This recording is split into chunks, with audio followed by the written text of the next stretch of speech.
How wonderful would it be? Hi everyone, I hope you're having a great day. We this week posted videos on grasses that grow well in central Iowa, and I started with little snippets through the week, obviously, of grasses that I had grown myself. Those videos were from last summer, planning for this winter. Just wanting to show you things that we've grown and how they do here, the benefits of them, all of that good stuff. I want to end the week with a quick little video, just adding maybe some ideas of other grasses that I haven't grown myself in my own space. Maybe we've planted places, but I have not grown them in my personal space that I have.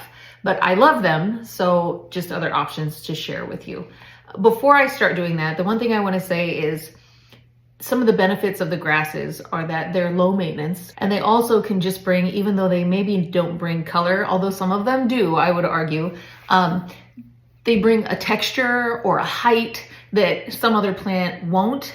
Sometimes when we buy shrubs, they are pretty for a short period of time, and then they're maybe just a green shrub, which is fine.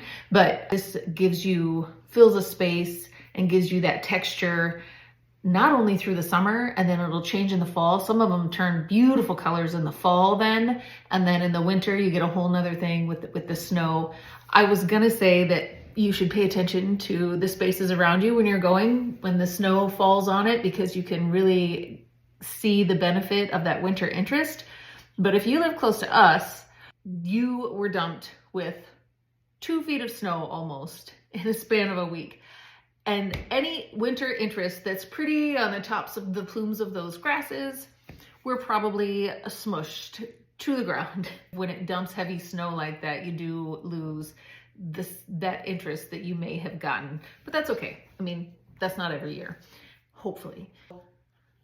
With that, let's go ahead and move on to some grasses. The first one I want to start with is bigger than any of the other ones that we have talked about this week. It is called the Prairie Winds Totem Pole Switchgrass, and it's by Proven Winners. It is down to zone 4, which is awesome. It gets 6 feet tall and about between 2 to 5 feet wide. So it is a large grass, really pretty. It's like a silvery blue color, gets the plumes on top. The blades are a little bit wider.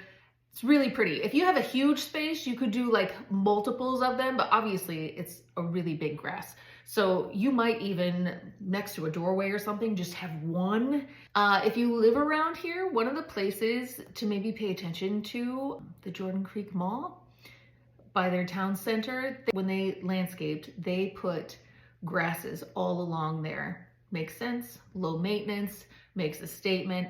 And I can't remember exactly where it's at, but if you drive around back there, not in the Jordan Creek parking lot for the mall, but back behind it, where the restaurants and over on the way to like all the stores back there are, there is a whole swath of them spaced out, and they look really cool. They're awesome in the winter. They look really cool in the middle of the summer when they come up. So just a place if you think you might want to see one like in the real, if you're in the central Iowa area and go to that big giant mall, look around down there.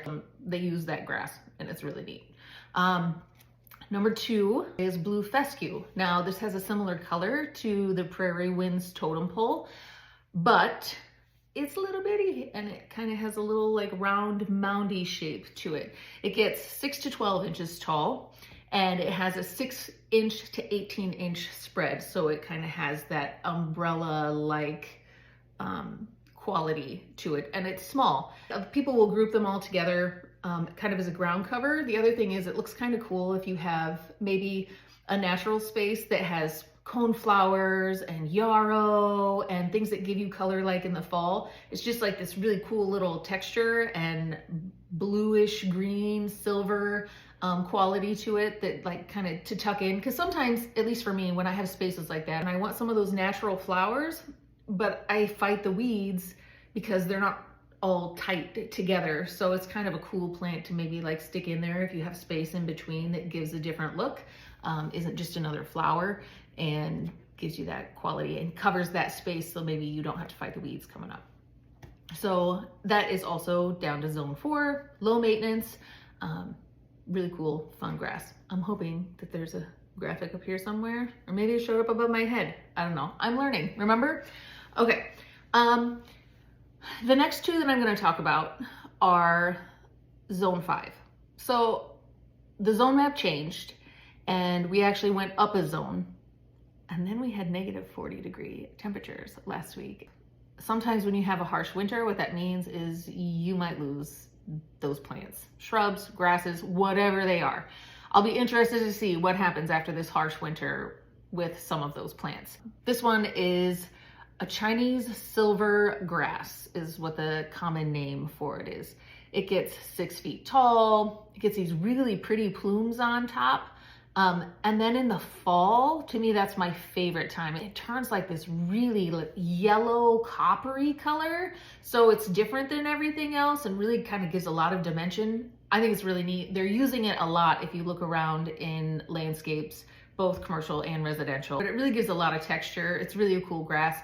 But since it is zone 5, I have had people who their builders have installed it at their house, or they've put it somewhere where maybe it's close to where it just is exposed to a lot of elements. It's not as protected, and they have had to replace that grass in like 3 to 5 years. So even though our zone changed, I'm not sure when we have harsh winters like this, you kind of take your chances, and you might get 3 years, 6 years, 7 years, and sometimes that's worth it because some of these grasses fill in pretty quick and give you that element and texture faster than like if you put a tree that's borderline zone 5. But that's your choice, not mine. I'm just giving you the information. The last one is from the Prairie Winds line from Proven Winners also. It is a fountain grass, a large fountain grass, and it's called Lemon Squeeze. And it is so pretty. It has the plumes on top, a lot of texture, and it gets 3 feet tall by about 2.5 feet wide. So it's a big spread. The plumes are so pretty. They have kind of like a brown on them. To me, it's a showstopper. I loved it when I saw it. It is zone 5.